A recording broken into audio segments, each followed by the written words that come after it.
Hey, what's up guys? My name is Sal, and this is another expedition log.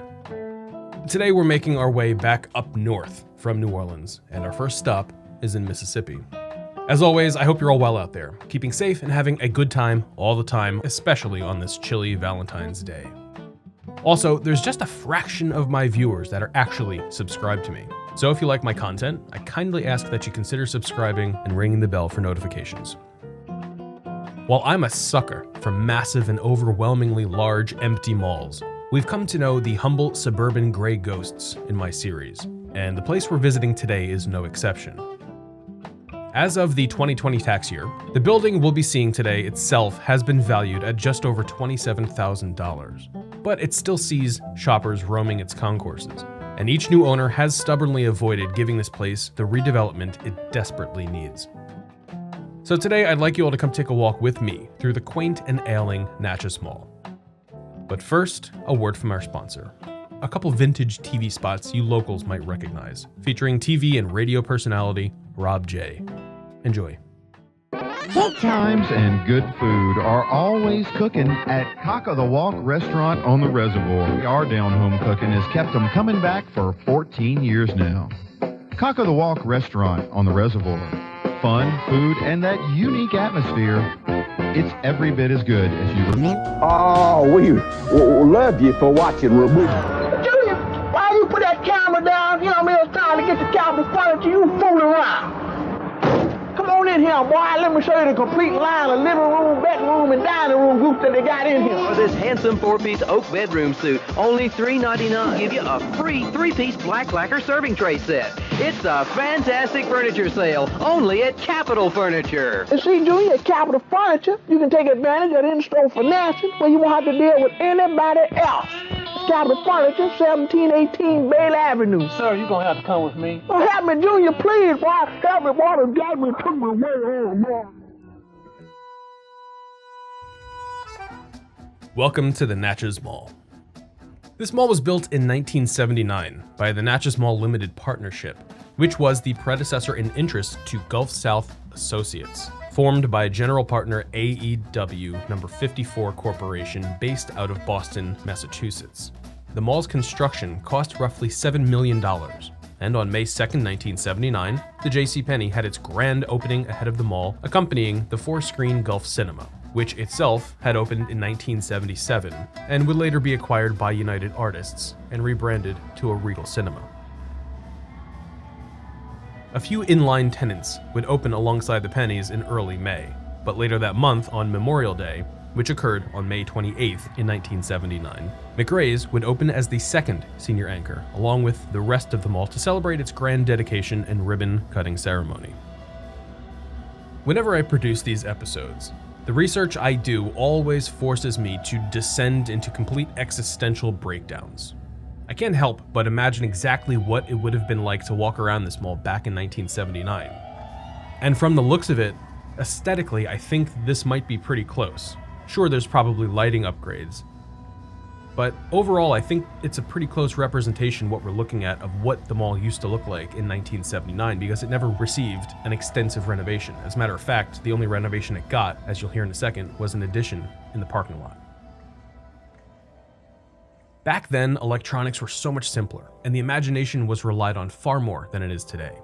Kids' toys did more beeping and flashing instead of packing thousands of pixels into a square inch where kids could find and see anything their minds imagined at the tap of a finger. In 1979, walking around this mall, you might have just gone to see Superman with Christopher Reeves, or possibly Alien. Maybe you saw Rocky II or James Bond in Moonraker. You might have seen Star Trek, the motion picture, or Monty Python, The Life of Brian. The Natchez Mall coasted through the 80s and soared through the 90s just like most other malls. Classic tenants would occupy the mall in the mid-90s, such as Books A Million, Claire's Boutique, GNC, Dollar Tree, Zales Jewelers, a goodies department store, and the Pirates Cove of Mississippi opening their fun tunnel of Natchez. Malls were the central hub for everything back in the day, and mall management put work in to make sure their local community could come and get anything they needed and enjoy themselves with a relaxing environment and tasty refreshments. It wasn't until 1996 that the Natchez Mall would change hands for the first time, and on September 10th, 1996, Southeast Realty Investments, of which Aaron Aronoff out of Montgomery, Alabama was the general partner, they purchased the mall for $6.5 million. Just 2 years later, they refinanced the mall after the property assessment bumped the valuation above $8 million. So they executed a quitclaim deed over to another managing partner, Jeffrey T. Weil, who was the VP of Southeast LLC Management, of which Aronoff moved up to become their senior VP. They renamed their public-facing entity from its Southeast moniker to a simpler Natchez Mall LLC. As the mall crossed the bridge into the 21st century, it seemed to be doing fairly well, at least for a regional suburban mall. Occupancy wasn't full, but with 2 solid anchors and a movie theater, it was a wonderful hub of commerce and enjoyment for the local community, and the only one around, as a matter of fact. The anchor lineup at the mall shifted in 2005 when Belk purchased 47 Profits and McRae's stores from Saks Incorporated, temporarily closing the Natchez location for renovations and sprucing up. Then a few months later, the mall would change hands one final time on December 29, 2005, when Texas-based Tabani Realty purchased the mall from Aronoff for an undisclosed price. But I have a hunch about that price, so stick around, I'll circle back to this. After the sale was completed, the former McRae's opened back up with a new nameplate. On March 8, 2006, Belk opened as senior anchor opposite JCPenney at the Natchez Mall. While I have seen Belk and JCPenney serve malls admirably in my travels, it just wasn't working out at Natchez. The mall was slowly losing tenants, and the aesthetic was starting to show its age. As we saw in the previous 3 ExLogs, the Esplanade and Clearview malls were taken out by the Lakeside Mall, as the others failed to adapt and renovate to keep up with their rival. But here in Natchez, there's really no local competition, and the owners have taken this fact for granted. They must be thinking, well, if there's no competition, there's no need to compete. But in 2008, Tabani finally decided to pump some cash into their property. Not the mall, but their property. In what seems like an attempt to cauterize a wound with a Q-tip, Tabani built a small 4-store, 12,000 square foot strip plaza in the same parking lot as this mall, almost shielding traffic from looking upon this southern gray ghost, distracting them from this dead mall languidly decaying in stasis, obdurate to development and innovation. While I was here filming, I spoke off camera with a few locals and store owners to get a taste of what the mall may have been like over the years. The consensus is that the mall had stayed relatively well occupied throughout its life, with many tenants working here for nearly 3 decades. But on January 16, 2014, it was announced that 30 JCPenney stores were on the chopping block, of which the Natchez Mall location was included. During my bouts of badinage with the locals while down here, and in pursuing online communities focused on Natchez retail, everyone agrees that this mall began its slow march to the gallows as soon as JCPenney left. I'm gonna need your attention, shoppers. This is the Senior Vice Corporal Lieutenant of the Natchez Mall Security Mega Force. Our overnight attack guard raccoon named Gossamer has escaped from her quarters, and last we saw she had pink eye, COVID-19, and a bad tooth infection, making her real nasty, you heard? If you see her, just scoop her up and bring her to the security office, because I'm very scared to touch little Gossamer, and I'll piss myself if I see her. Once again, if you see Gossamer the attack raccoon, just give her a big old hug and bring her on to me. Oh, and remember, no pictures. If you take pictures, I will come to your house and arrest you. You'll be good now. I'm watching your every move. No pictures. More tenants would vacate the mall over the next few years, and by May 20th, 2017, construction crews were tearing down the entrance to the old JCPenney to make way for the next occupant. Ollie's, which is a discount outlet store known for opening directly on top of the corpse of old anchors, opened in the former JCPenney space on Wednesday, October 18th, 2017. When the store opened, there was still a portion of the mall left vacant, and the owners decided to tear down the wall facing the parking lot and remove the combustibles to get the location ready for a future tenant. On January 24th, 2019, it was announced that a Planet Fitness would be occupying half of the concourse that led to the former JCPenney building, and work had begun to convert the space. A few months later, the front entrance to the mall was mysteriously boarded up, which turned out to be the work of film crews who were filming a scene for the recently released movie Breaking News in Yuba County. The movie sort of looks like Fargo, but on acid. If you watch the trailer, you can see a truck crashing directly through the front of the mall. It's epic. As of my researching and writing this script, the movie wasn't out yet, but it's slated to release on February 12th, and the trailer looks fantastic, so go watch it. By fall, later in 2019, the Planet Fitness gym had opened for business, and despite losing pennies, things seemed to be looking up for the mall. Just as the local community was starting to get all swole at their new gym, 2020 stumbled out of the local saloon reeking of trash juice and disappointment, with its reckless little gremlin named COVID-19 crashing into the world just a few months later. Everything changed in 2020. We left the previous world behind and began a new epoch. The majority of malls around the world closed, and many feared the fragile gray ghosts to never reopen. Natchez Mall closed on March 18, 2020, and stated that it would remain closed until further notice. Luckily, it reopened later that year, but it wasn't without scars.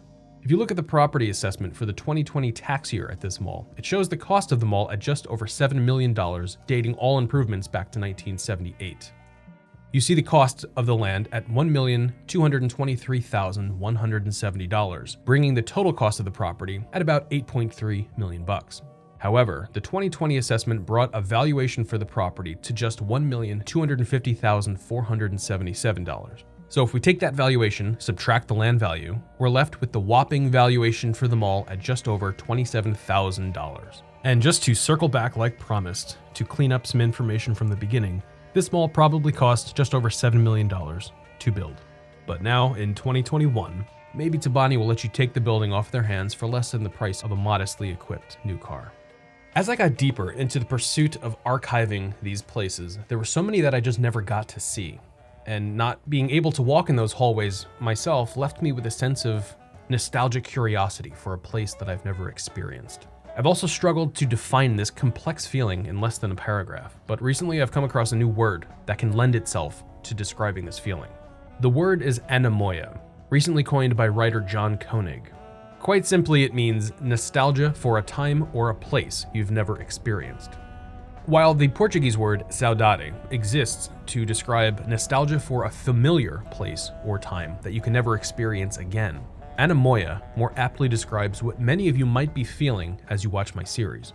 We've never experienced the 1800s, so we feel disconnected from that time, but there's a tinge of wanderlust that compels us to explore it further. We might look at old photos or read stories from the time, but it's that sense of nostalgic curiosity that draws us in, because we never could have experienced that time, and therefore we immerse ourselves in it to appease that curiosity, which feels good. The same goes for massive enclosed structures that may not be open anymore. So while some of you from parts of the US or around the world that may never have visited Natchez, Mississippi, you might have that sense of anemoia after watching this. But for others that may have grown up around here maybe 10 years from now, when this mall may very well be closed and or demolished, I'm here, as with many of my colleagues who make these videos in whatever form we choose. Deep narrative, observational humor and comments, pure music, vaporwave, jazz music, no music, whatever the case may be. All of us creators are here to appease your sense of saudade, so you can take a walk through these places whenever you want, even if they're completely demolished, to appease your sense of anemoia. I'd like to thank all of you for watching my video. As always, it's both my duty and my pleasure to put the work into these productions and to bring you all on these walks with me. If you guys like this video, please consider subscribing and ringing the bell for all future notifications. Because with the large majority of you lurking without subscribing, I think if you've made it this far in the episode, you may as well just subscribe.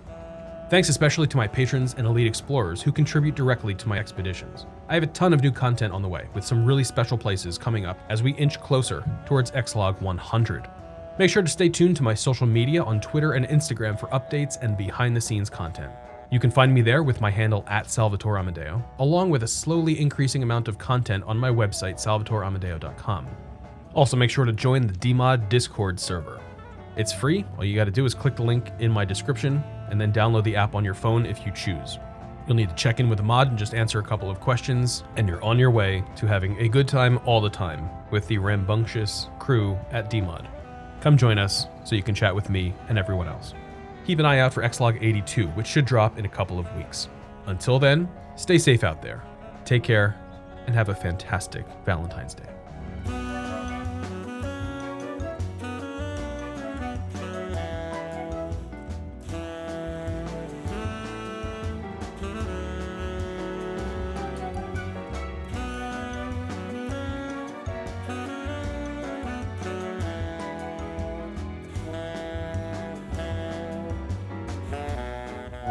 folks think for watching the program. Oh, we love you for watching. Remember now,